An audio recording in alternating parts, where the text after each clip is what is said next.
Good evening and welcome to the Ammaaruri TV show. I am your host, Sharon Mogokgwane.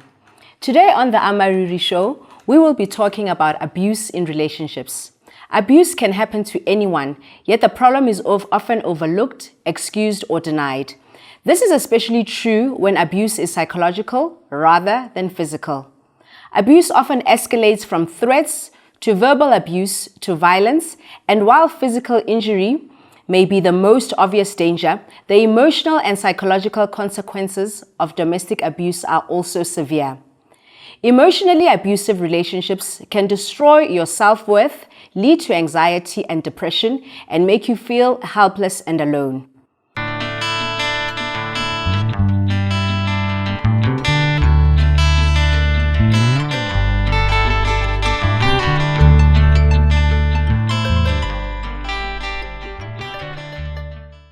Today on the Ammaaruri show, we are going to talk to people who have experienced abuse in relationships, and hopefully this will help our viewers recognize whether they are in abusive relationships and get help.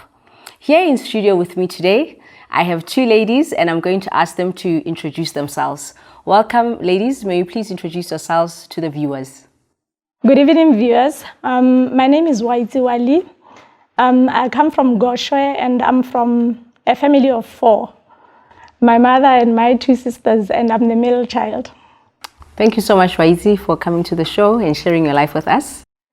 May you please introduce yourself? Good evening to the viewers. My name is Godirawane Muswaedi, affectionately known as Godi. I come from Serowe, from a family of 6, be myself, my 3 sisters, my mother, and my father. Thank you so much, Godi, for coming to the show and to share your life with us. We also have with us our resident pastor and counselor. Good evening, Pastor. Evening. Ladies, thank you so much for coming. This is not an easy subject. Thank you for having the boldness and the courage to come and share your lives with us. Waiti, can you please just tell us about your childhood and upbringing? I grew up in an extended family. I was raised by my grandmother because my mother was still schooling when I was growing up. So it was mostly my grandmother, my cousins, and my uncles. And then I joined my mother later on in life. Yes. When I went to primary school. That's when I started staying with my mother. And was your mom living with your dad? No. My mother is not married, so she wasn't living with any man. And Godi, can you tell us about your childhood and your upbringing? I grew up staying with my mother, just the 2 of us from a very early age until I was going to do my Form 1. That's when I moved in the family dynamics and changes. I had to move and go stay with my aunt, my mom's elder sister. From there, I think when I was doing Form 2, I went to a boarding school all my life until I finished my senior secondary school. And I joined my parents after senior secondary school. But it was just for a while. From there, I think I moved out, came to Gaborone and started schooling and working. Okay. Ruti, they've told us about their childhoods, and I realized that none of them spoke about their fathers early in their lives. Can you just analyze their childhood for us? Yeah, obviously there was a lack. You see, God has intended that children must be raised by both a father and a mother. You see, when God made a woman, he took something out of a man. So there is something that is missing in a man that is required, that is found in a woman. And so a man and a woman coming together makes a complete picture of how humanity should be like. And so when it comes to raising children, when both the man and the woman is there, there's more likely to be a balance in the way the child grows. And so when you are raised by a single mother, a single parent being a mother, there's obviously going to be some form of a craving for a male attention. And it will be very interesting to find out how it played out in their lives. Yes.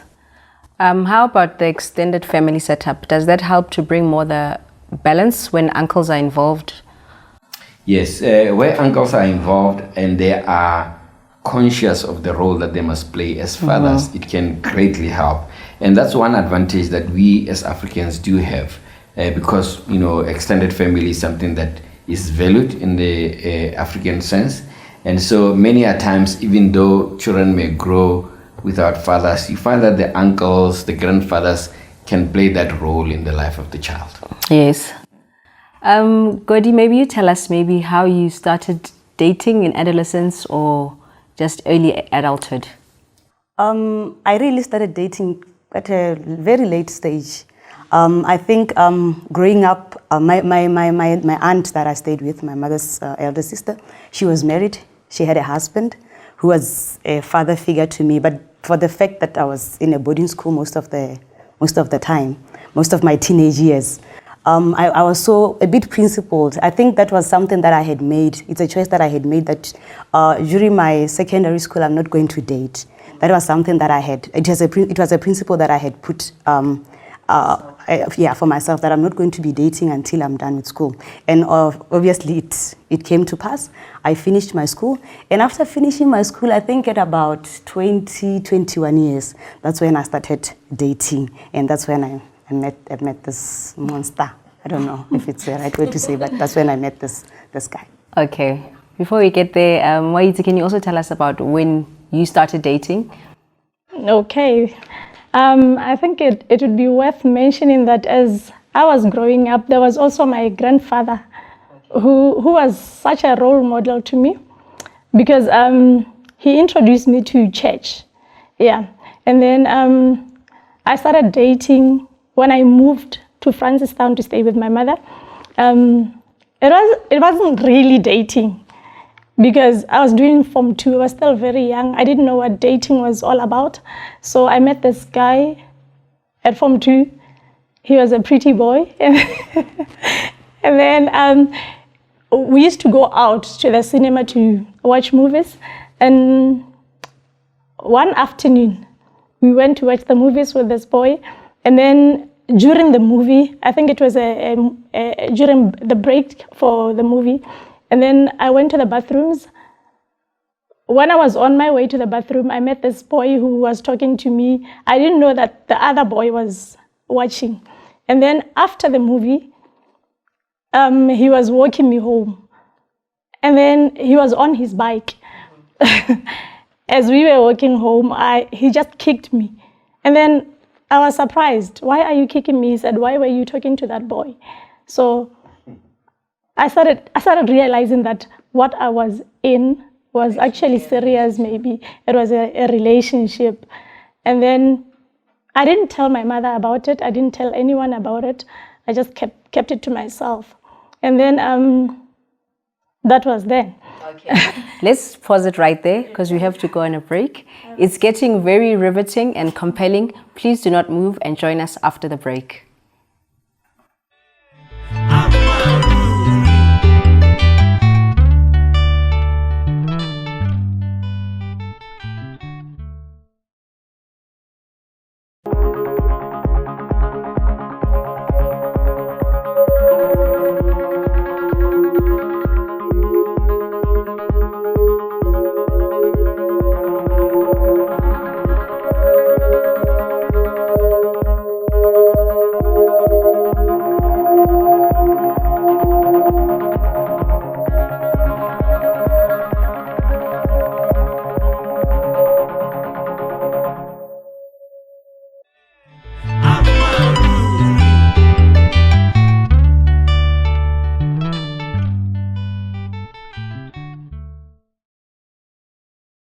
Welcome back to the show. We are talking about abuse in relationships.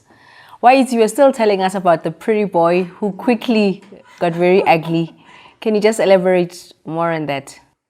Okay, so I then later broke up with this boy because he started seeing someone else, and then the relationship ended. So then when I was doing Form 4, my mother moved on transfer to another place, and then I had to stay alone when I was doing Form 4 and Form 5. Then it was TS after that. After TS, that's when I started dating seriously now. Then at TS, I had my daughter, who's now 21. And then I broke up with the father to my baby, and then I moved to Gaborone, and then I started working. When I started working, that's when I met this guy who was everything to me at first. And then I'm saying he was everything because now provider, like a girl child or a woman would feel they need. And then while we were still dating, he was occupying a lot of my space. So I didn't see anything wrong with that because I had never really known anything like that. I thought he loved me genuinely, so that is why I thought he was just the guy. How about you, Godi? When did your serious relationship start? I'll call it serious because that's when I thought it was serious. I was around 2021.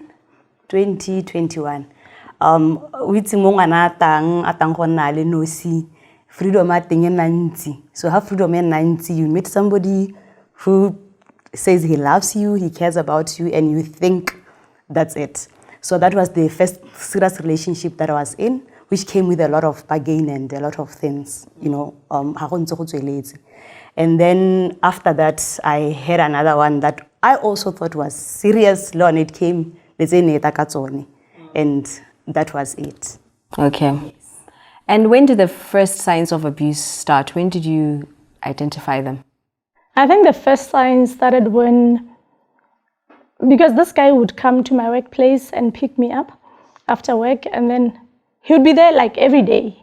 So if he wasn't coming to pick me, when I had to take the bus, he would start calling from the moment I bought the bus until I meet with him. So the other time, my other friend said, "Why is this guy like this? Why is he calling you all the time? You are forever on the phone. We don't even have a chance to talk to you. Do you think this is right?" So I just thought it was fine. Until later on, when I wanted to go out with my girls, he would also want to come. So I thought, now my space has been taken. Yeah, your space was being invaded. Yeah. And for you, Godi, when did you start seeing, red lights? When I realized that I was no longer in control of my life, when I realized that somebody had taken over, it was no longer I who lived, it was somebody else. Because this guy had brainwashed me. You see, I was a young girl growing up, and that was the first guy I met. And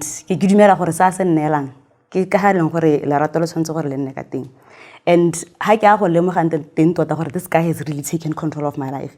He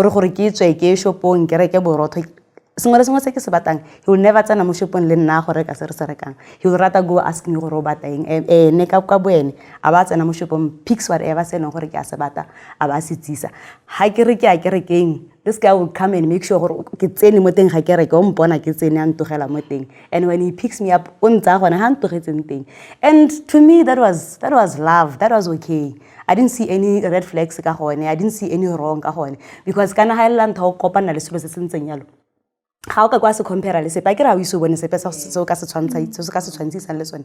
So ne ke iplela gore go ra re ke ka ga go ntseng ka teng, and bo go tswela go ntse hela yalo ha ke ang go lemoga teng gore o itse re tota mokauo botshelo ja me ya no revolves around him. Ha ile gore ko rena a ka mpolela ya ka wa pere thope e pitch ata nthare motho ga apere thope e pitch thope e green ke bona gore e pitch ke to gore e green hela ka gore a re green. Like I believed every little thing he said, unfortunately. Yeah. Moruti, it seems like they were in the relationship for quite some time before they barely realizing that something is not right here. What could have caused them to be, maybe naive or vulnerable for a longer time before seeing something wrong and taking action? Yeah, if you look at both of their cases, you realize that there was something that they needed out of the relationships that they were in. There was a fulfillment that they had in the relationship. There was something that they enjoyed in each of their partners that they were giving them. And the kind of attention that they were given, according to them, both of them, they had not really seen it. In YG's case, even when her friends were like, is this right? Why would somebody be talking to you throughout? And she just thought, he loves me, so, yeah, so you can see that obviously there was some sort of a craving for that kind of attention. And sometimes when you are there at a place of craving for attention and you are getting it, you fail to see, you have blind spots, you fail to see what it is that is going on. And when you look at their backgrounds also, the fact that there was no biological father figure in both of them means that there was some form of a desire and a craving for that male figure to be there. And so sometimes when you have a craving for something, it can be very difficult for you to see the wrong side. Yeah. For example, in a case where women, pass by the anthill and they chop the soil from the anthill to eat it, usually it's because they want to take because they have a deficiency. Yeah, they are addressing the deficiency of iron in their bones, in their body. And the part of the soil that is actually dirty and dangerous to them is neglected at that time because of the craving. So you can see that because they were getting something that they really desired, it will make them fail to see. There's a thing called infatuation where that initial love and the hormones and the chemicals in your body, everyone can say this guy is a bad guy, and you don't see because of the feeling that you have at that time. Yes. So I think it was something like that. Yes. It's getting very riveting and very compelling, and we definitely want to learn more from your stories. Please do not move. We'll be back right after the break.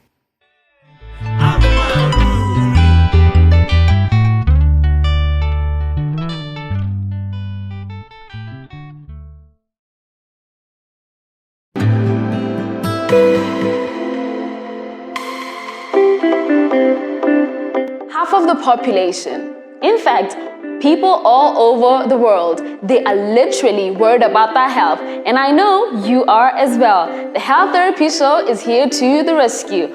On the table, we feed all your health cravings, talking all about skin problems, the dental health. Have you ever been overanalyzing your health? We also have deep, real conversations. Staying fit, maintaining your health, and staying as healthy as you can is what we're all about. Follow the Health Therapy Show every Tuesday at 8:30 on Ammaaruri TV, channel 291.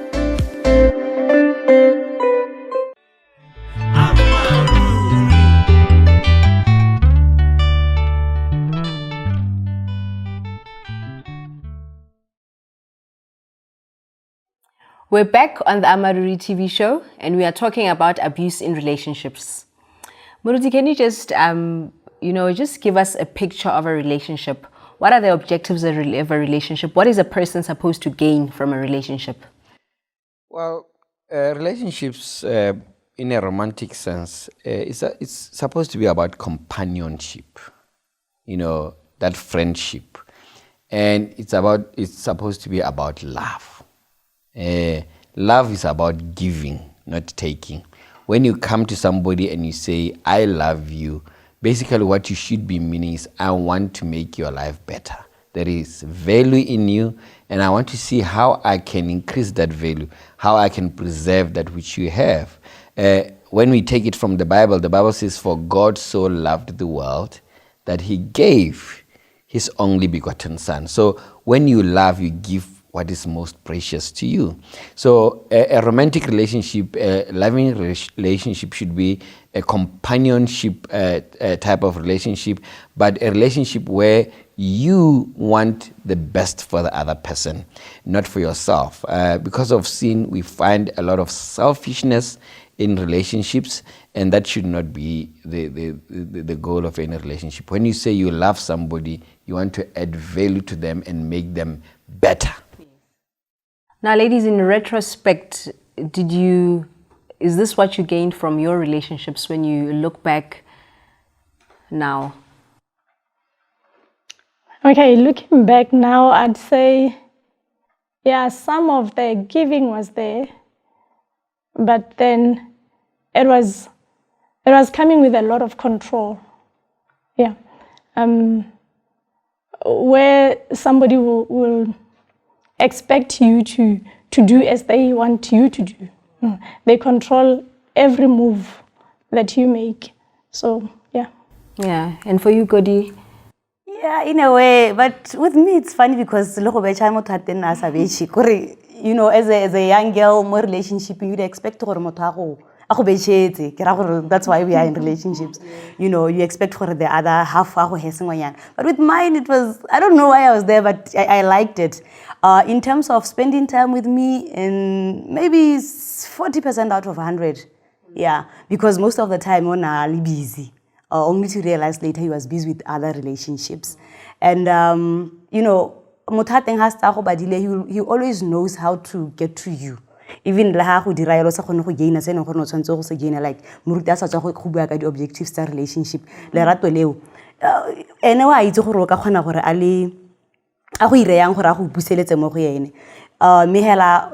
Go eating out, and I really had those things on a serious note. In another relationship where, of course, there now that's where I learned to be loved, because so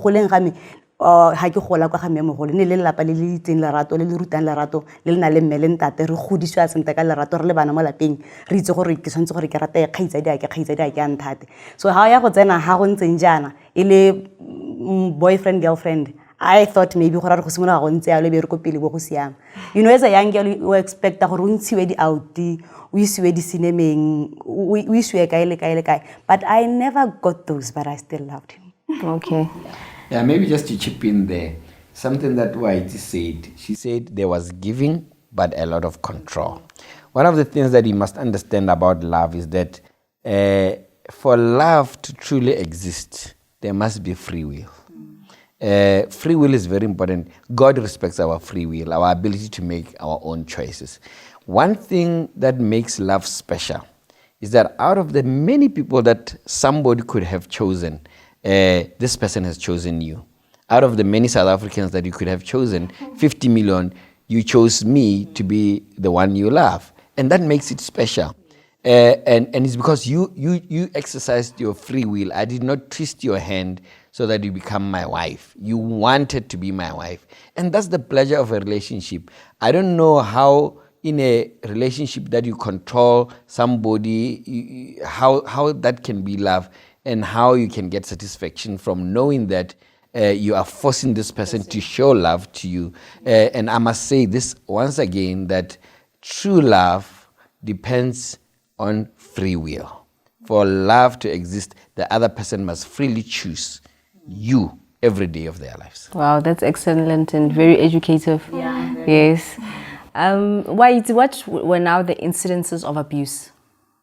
I remember abuse started when one time we went out and I saw a friend of mine. It was a male friend that I had long seen. So I had not seen this boy for quite a long time, and I was happy to see him.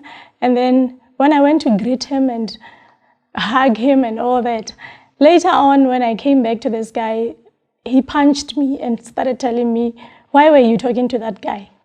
He punched you right there at the scene. Yeah. It was even in a club setup. And then I was with my friends. So my friends started, they told me that, in a setup like this, and then he said, "You guys are not going anywhere. You are going to stay here as well." So he started controlling me and my friends. Yeah. So, and then other incidences were when I would meet the father to my baby. Every time I meet him, even when we were not talking, he would make sure that I get a beating for that. So he was quite the bully. Yeah. Yeah. And for you, Godi, you know, what were the incidences of abuse for you, or what was abusive to you? What was abusive to me mostly was the words. It started really emotional. I think the words where somebody tells you you are not worth it, or abora, you know, You know, you are there, you are young, you think you are it, and for somebody to say all those sorts of things to you, and you know, you still run behind them thinking, you feel the rest of the world because you are nothing. And the control, like motho a teng a simolla o chaisa kio o ya kwa kio gore ha go kgweka Setswana o nna hela le gore is behind you. You know, that's how it all started. That's when I started realizing gore go ha go na le mathata. But at the same time, my cousins they knew about this guy. This guy is not good for you, good. This guy is not good. We are to punchisa kolo ya gago. You know, boys, we to punchisa kolo ya gago na kongwe. And I always said, no, this guy is good. This guy is good. Bare o bona reng, because this guy will call you when you got 3 p.m. I'm coming go in 30 minutes. This guy is going to come to you at 3 a.m. again. And and I saw nothing wrong with that. Le go demanda le ha nna ke sena nako gore na batla gore ke ene hela a itseela gore o nna le mo scheduling sane gore ke a rata kana ha ke rata ha tsena ka nako tsone tsa ntha re godi ra emella re akwa ha ke a tshwanela gore ke morekere ka moso ke na le class ka moso ke a bereka ka moso ke a re gore ke tshwantse gore a ke na le toiletry kana ha kena ke tsena mo koloing ra tsamaya ha go simola ne ke tsela gore oh ela ke gone re tshwere gote only to realize later gore that was not right at all. Ladies, we're going to have to hold it right there, but I'm sure our viewers at home are captivated. Please don't move, viewers. We'll be back right after the break.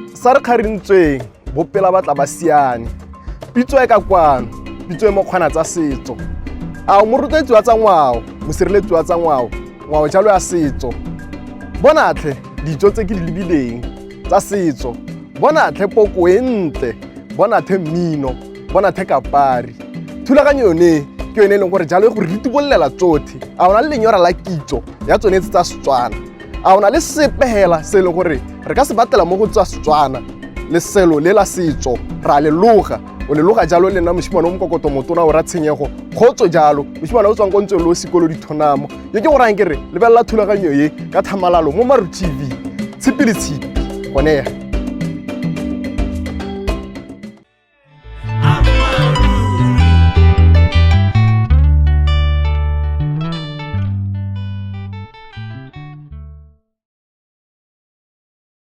We are back and we are talking about abuse in relationships. Before the break, our viewers were telling us about some of the incidences of abuse in their relationships. Can you maybe continue, just to tell us some of the other things that were just wrong in the relationship and the abuse that went on? Why? But this one happened when I Kilimo holiday. He would go with me, take me to my mother's home village, and then when I was with my family, he would stay in a hotel to wait for me.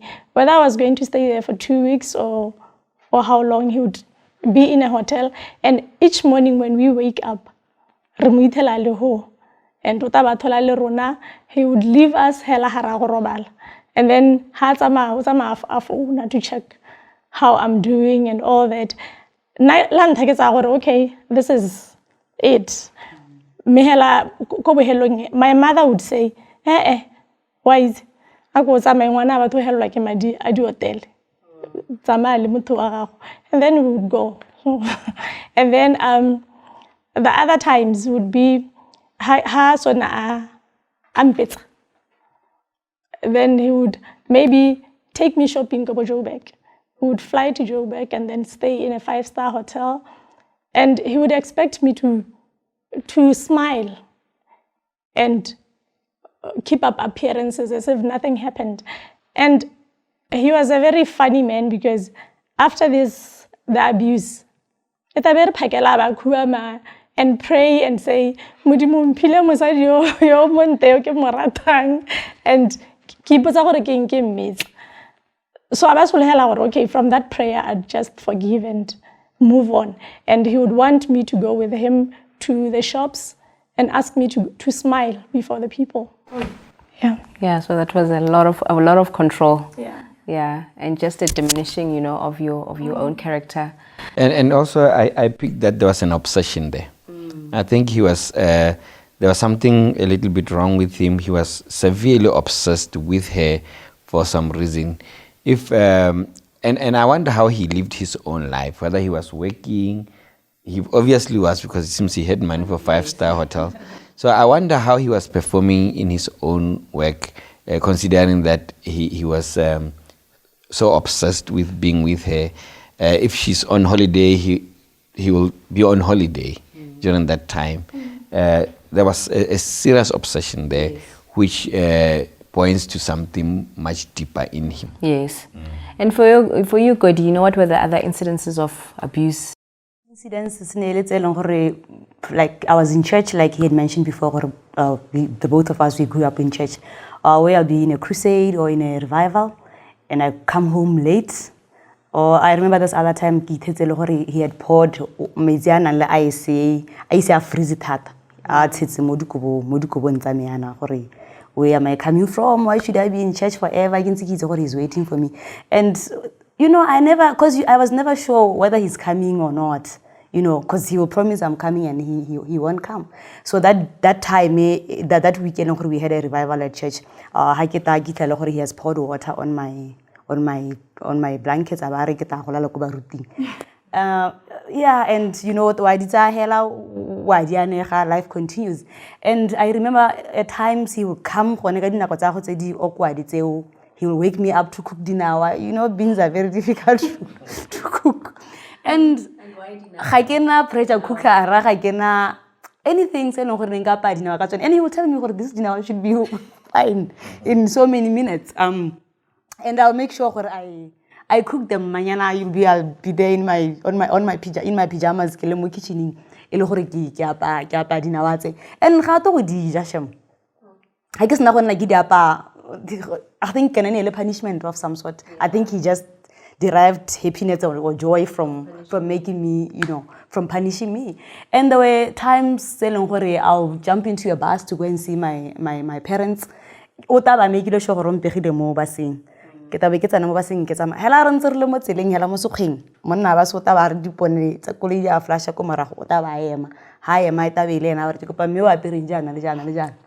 And all eyes are on you. And all eyes will be on me. I remember this other time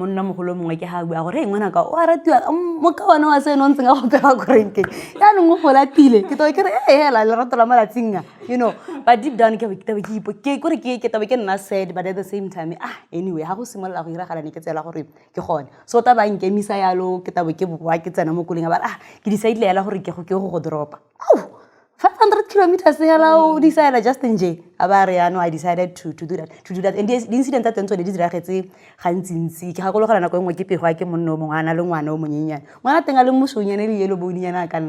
so nothing about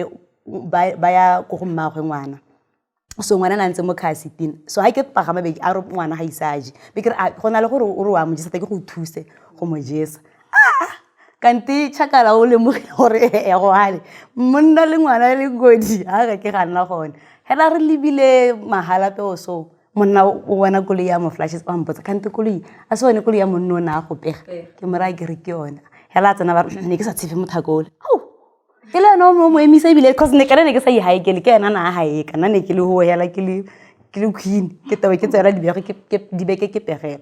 And all these things when they were happening I thought it was okay. And when the incident tse leng gore you are forced to end up having unprotected sex because you can't say anything, where somebody tells you, I'm going to do this, and they're going to do it. And at times it's not something you are going to enjoy. You are just there because you are there. You know, but as so say long gore wa sarata and ha ka kwa bua sepe ka re hela o simola gore wa bua tabe nna ile gore mathaka o kopana le lona ba gore ba nna ba iredile ka to check gore mathaka ha ba ntsenyetse you know. And you know I thought gore it was it only to learn later that it was not at all. Well, those are some very high levels of abuse. Yeah. And you know how do they then, you know, just stay? Can you just tell us briefly before we go to a break, you know, that what could be the cause of them staying in such relationships? Before I answer that question, you can pick that in both cases there is an obsession, an extreme obsession. So people who are obsessed, they tend, the obsession makes them desperate, and that desperation makes them abusers. And so, and this once again, it points back to them, not so much to the one who is being abused, that there are some serious psychological problems with these people. And why they would stay in those kind of relationships, I have an idea of why they would stay, but I would rather they answer that, after the break, why they found themselves still staying in such relationships. Yes. Viewers, we are talking about something very interesting, very touching as well, and also heart-wrenching. Don't move, we'll be back after the break.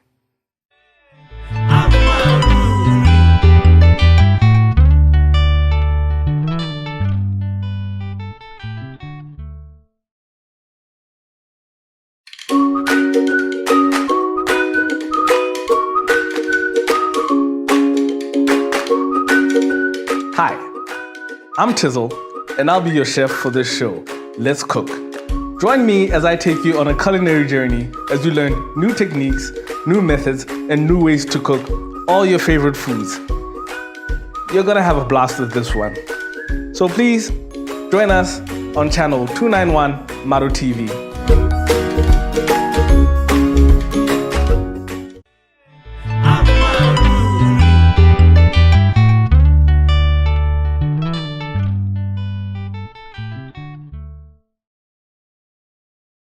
Welcome back to the Ammaaruri TV show. Before the break, we heard of some unbelievable incidences that are incredible, just to believe that that would happen in a relationship where one person says that they love the other person. Some of the things that you said before the break, they were very, touching and difficult things. So how did you stay, in these relationships? How could you continue? How could you, face this person every day? How could you be intimate with them when they treated you like this? You see, when somebody says they love you and you don't understand it and you've been brainwashed, it's very difficult to see what you are in is not right. Somebody who is outside, who is not in, what you are in is not okay. But when you are in, you don't realize that, because you think that's how relationships are treated. That's how love is given. When somebody beats you and then takes you to a 5-star hotel, when somebody pours, icy water on your blankets and expects you to live a normal life, or where somebody makes you cook for them at 2 a.m., you think maybe that's love. He sees something more, only to this is not it. And also for security reasons, because at times when you have somebody always by your side, you think you've made it, because you always have somebody to talk to, you always have somebody a shoulder to lean on, because that's how the people will always pretend to be. And at times you are looking for a place to belong, and you at times it's the stage, you are young, you are growing up, you are trying to find yourself. Discover, at those ages, and a relationship being part of your discovery, you think that's the phase, or that's the journey of getting somewhere. Yeah. And for you, Aiti, how do you stay in such difficulty? There were many times when I wanted out of the relationship, but I was still finding a way to come out of the relationship in a safer way, because I knew how the person was. I knew how he would react when I would okay, I want out of this relationship. So I knew he would hurt me more. So I was always looking for a safer way of maybe living peacefully. And then I remember thinking, the world out there, what you are in, why do you still go back to this person? And then there was a point where I really wanted to go out of this relationship, to a point where I decided to go out, my way of crying out, I decided to go and get a tattoo of an eagle, because to me an eagle signified freedom. So I felt with this eagle, then I'm getting my freedom back.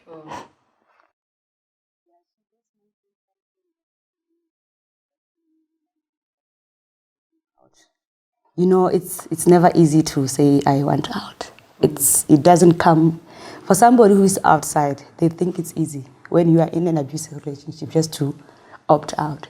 It's not easy. And one question that always bothers you, it will be, how am I going to start? You know, I've been with this guy for such a long time, and how am I going to begin my life without him as being part of me? So it's never easy. It's never easy. And I think also the reason why it becomes so difficult is because abusers who are obsessed with people, they build the other person's life so much around them that they become totally dependent on them. For both of them, when you were listening, you could hear that they actually did not have their own lives. These guys had actually built their lives around their lives so much that everything that they needed to be done, it was like it had to be done by them. And so it becomes, you can understand psychologically that it becomes a very tough place to find yourself coming out of. Yeah. I'm also picking that, you know, they didn't know what love is. Yeah. You know, how to identify love properly and be in a relationship that was good for them. Do you think that it's also, you know, our society, how, you know, a woman is always told that they must endure, they must persevere. Do you think that also weakens, you know, women not to know, you know, how to stand for themselves in relationships and not to know how to choose the right things for themselves? It does. I must say history here overall, when you look at women, in many different cultures, they've always been sidelined in many ways, and their voices has not really been heard. And, you know, in the Bible, men brought a woman caught in adultery to Jesus. To say, Moses said in his law that such a woman must be stoned. But you don't commit adultery alone. The question is, why was the man? So in biblical time, you can see that even then women were kind of less of citizens, and we see that going on. Yeah, it will be very interesting for both of them to hear where their breaking point was. Once you realized that you were in an abusive relationship, did you make any of your family members aware? Was there any intervention from family? I'd say yes, because I'm very close to my paternal uncle. He's the one that I would talk to about everything that was happening. And then my other cousin as well, I would tell her what was happening. And sometimes some people who are close to me, I would make a cry to them and tell them, I think I'm in danger here. Can you please come and pick me? And sometimes there would be some delays that I didn't understand. And I would end up just keeping it to myself and saying, okay, I'm stuck here, then let me just stay. Mm-hmm. Yeah. And Godi, for you, was there any intervention, or did you let them know? Oh, there wasn't. But at some point, like I mentioned before, some of my cousins, they knew about it. Remember when I said, when they were telling me, this guy is not good for you. But because, you know, you always want to protect the people that are around you. So I never opened up to anyone. I never shared with not even a single person, because I wanted to protect the people around me, because they look at me as a pillar. To most of them, I'm somebody strong. You know, I'm somebody that they can, I'm a shoulder to lean on, to most of them. So, you know, opening up to them, say, I'm really going to break them, because I'm always the one, you know, supporting them. I'm always the one, I'm their back. So I just kept it to myself and said, you know what, I'll just keep quiet about it until it. So I never ever opened to anyone, not even a single person.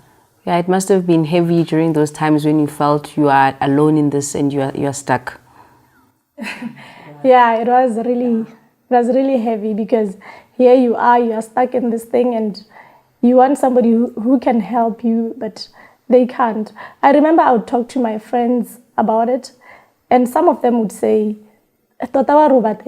this guy o gonela sengwe le sengwe and ke mang yo sa betswe mo relationshiping so ha re tlo re bollela just stay and then I would find myself stuck.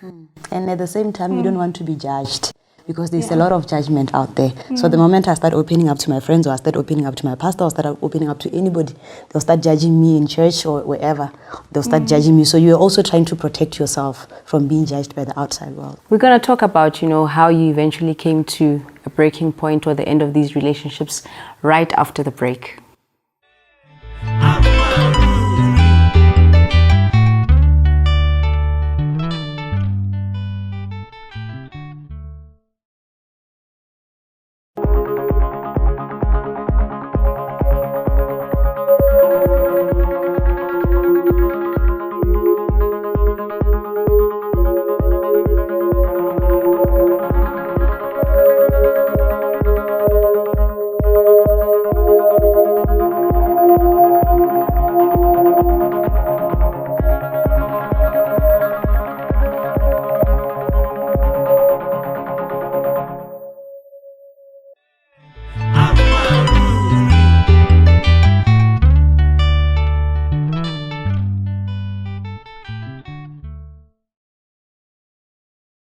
We're going to pick up right where we left off before the break. And I think we're ready at this time just to know when you knew that you're supposed to end this, your breaking point.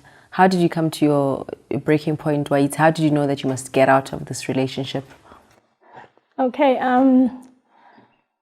it happened when at this one time we were at a club, a nightclub, another guy. And then I was with my friends as well.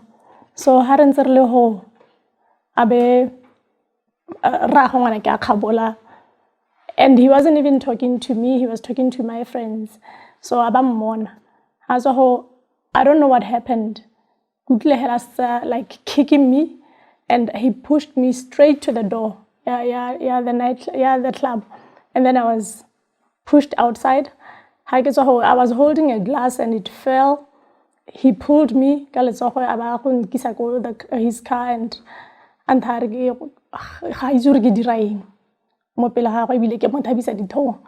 then he started driving off. And he left me in the house. I don't know where he was going. And then I actually had 2 breaking points, and there was a time when I was invited at this party where he wasn't invited. I was with my friend. And I don't know how he knew where I was. He came to this party, he was with his friend. And then I don't know how he knew even where I was, that is more partying at the exactly. He just came, and I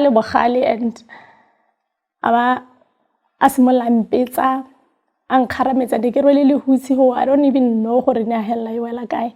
And and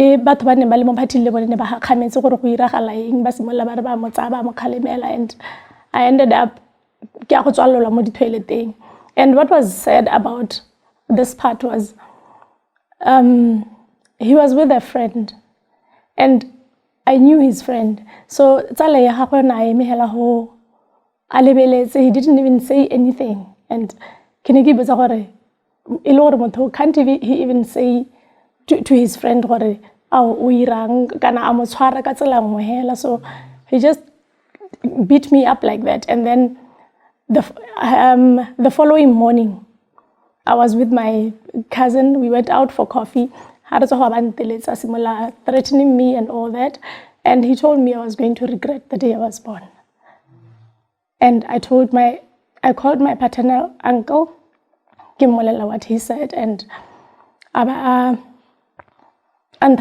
police report that. So that's when I went to police.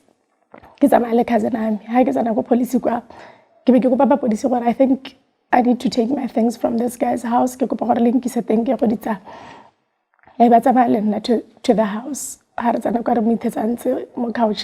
Nothing happened.